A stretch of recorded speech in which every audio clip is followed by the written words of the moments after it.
नमस्कार दोस्तों, स्वागत है आपका हमारे आज के health podcast stop the silent epidemic let's talk about obesity में। मैं हूं आपकी होस्ट डॉक्टर सुबूही और आज हम बात करेंगे एक ऐसे हेल्थ चैलेंज के बारे में जो धीरे धीरे हर उम्र के लोगों को अफेक्ट कर रहा है, ओबेसिटी या मोटापा। इस टॉपिक पर रोशनी डालने के लिए आज हमारे साथ मौजूद है doctor Kiran Soni ma'am. A very warm welcome to you ma'am. Thank you. आज हम जानेंगे इसके कॉजेस, रिस्क्स, प्रिवेंशन टिप्स और साथ ही कुछ मिथ्स को तोड़ने की कोशिश करेंगे। Let's start with what is obesity. क्या ये एक हेल्थ कंडीशन है या फिर it's just like weight gain? ये मोटापा आजकल के टाइम में सबसे ज़्यादा बड़ी बीमारी के रूप में निकल कर आ रहा है। सिर्फ एक फिजिकल कंडीशन नहीं है, कॉस्मेटिक नहीं है। इसकी वजह से होने वाली कम से कम 150 से 200 बीमारियां आजकल होती हैं, जैसे कि ब्लड प्रेशर होना, डायबिटीज़ होना, जोड़ों में दर्द है, गॉल ब्लैडर स्टोन्स है। इस तरह की बहुत सारी बीमारियां हैं जो कि लाइफस्टाइल से रिलेटेड हैं।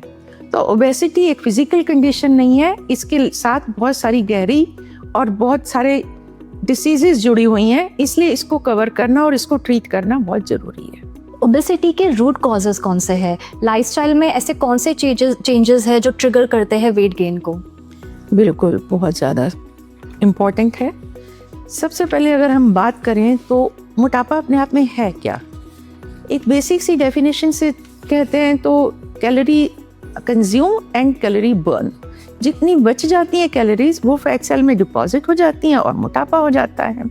तो इसके पीछे कई सारे रीजंस हैं। आजकल के टाइम में सबसे पहला रीज़न जो मैं कहती हूँ, लैक ऑफ फिजिकल एक्टिविटी है, सेडेंटरी लाइफस्टाइल है। लोग कंप्यूटर पे काम करते हैं, मोस्ट ऑफ द टाइम वो इतनी भाग दौड़ की लाइफ में रहते हैं कि उन्हें अपनी बॉडी के लिए को टाइम देने के लिए मिलता नहीं है।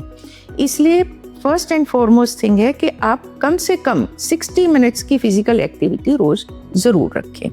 एक चीज़। दूसरी चीज़, बहुत स्ट्रेसफुल एनवायरनमेंट है।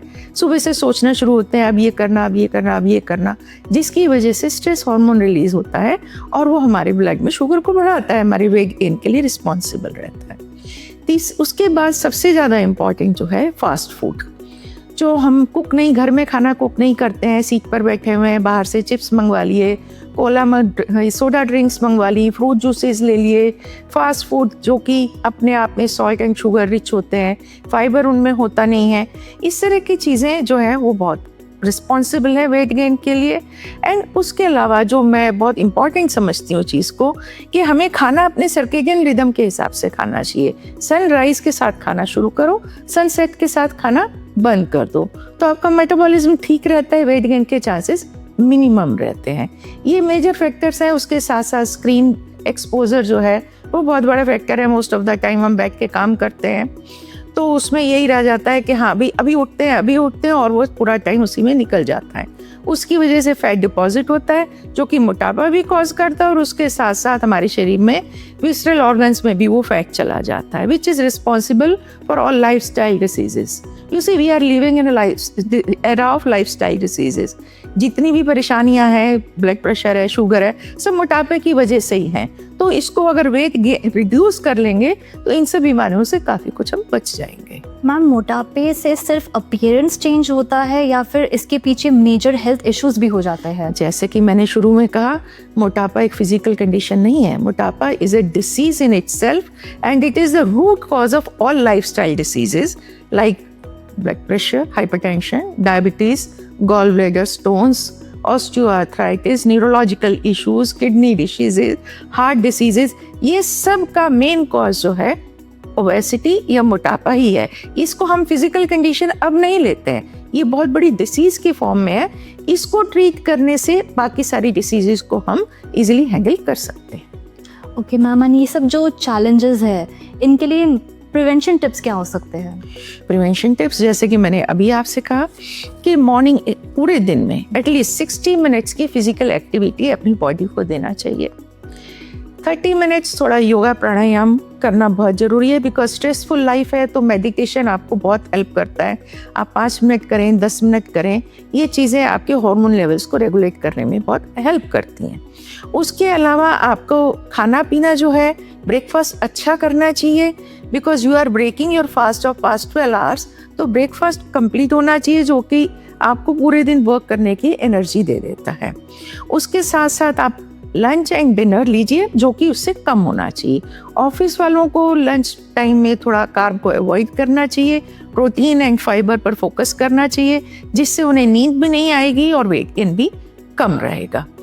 उसके अलावा इसको ओबेसिटी को ट्रीट करने का सबसे फर्स्ट एंड फॉरमोस्ट मैं जो कारण बताती हूँ कि रात का खाना आप सनसेट के साथ खाइए। 6:30 टू 7 o'clock के बीच में खाना खा लीजिए, बिकॉज उस टाइम तक हमारे पास डाइजेस्टिव एंजाइम्स हार्मोन्स अवेलेबल रहते हैं।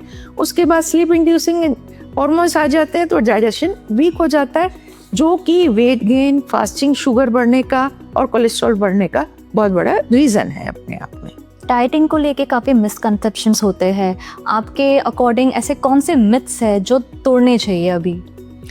आज के टाइम में बहुत तरह की डाइट्स आती हैं। कोई कीटो डाइट पर चला जाता है, कोई इंटरमिटेंट फास्टिंग करता है, कोई फेट डाइट में जाता है, कोई मेडिटेरेनियन डाइट में जाता है। देखिए, जहाँ हम रहते हैं, नॉर्थ इंडिया में हम रहते हैं और शुरू से हमने जो खाया है हमारी बॉडी उसकी यूज टू है। तो सबसे पहली चीज़ है, खाना तो रीजनल और सीजनली खाना चाहिए, बट उसके साथ आपको पोर्शन कंट्रोल रखना है। आप कार्ब भी खाएंगे, प्रोटीन भी खाएंगे, फाइबर भी लेंगे, सब कुछ लेंगे साथ में, बट पोर्शन कंट्रोल करके और फिजिकल एक्टिविटी बढ़ा के और सर्केडियन रिदम को फॉलो करके आप ओबेसिटी से अपने आप को बचा सकते हो। एंड मैम, जब ओबेसिटी एक सीवियर स्टेज पे पहुंच जाए तब प्रोफेशनल हेल्प लेना कितना इम्पोर्टेंट है? बहुत इम्पॉर्टेंट है। ओबेसिटी सीवियर स्टेज पर पहुंचने के बाद लाइफस्टाइल डिसीजेस तो कॉज करती ही करती है। उसके अलावा जैसे डायबिटीज़ हुआ, अनकंट्रोल डायबिटीज़ हो जाता है।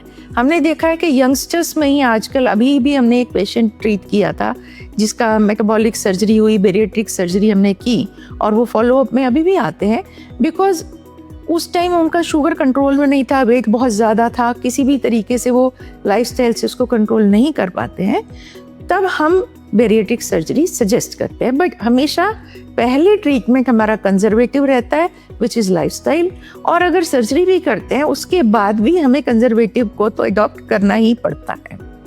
बट हाँ, बेरिएट्रिक सर्जरी अगर टाइम से की जाए तो बहुत हेल्प करती है। Thank you so much ma'am, that was very insightful. दोस्तों, आज हमने सीखा कि ओबेसिटी एक साइलेंट एपिडेमिक है, बट इससे फाइट करना पॉसिबल है। बस अवेयरनेस और कंसिस्टेंट एफर्ट्स होने चाहिए। अपने हेल्थ का ध्यान रखिए, अपने और अपने फैमिली के हेल्थ गोल्स पर फोकस करिए। फिर मिलेंगे अगले पॉडकास्ट में एक नए हेल्थ टॉपिक के साथ। तब तक के लिए स्टे फिट, स्टे हेल्दी। आपके साथ आपका यथार्थ। नमस्ते।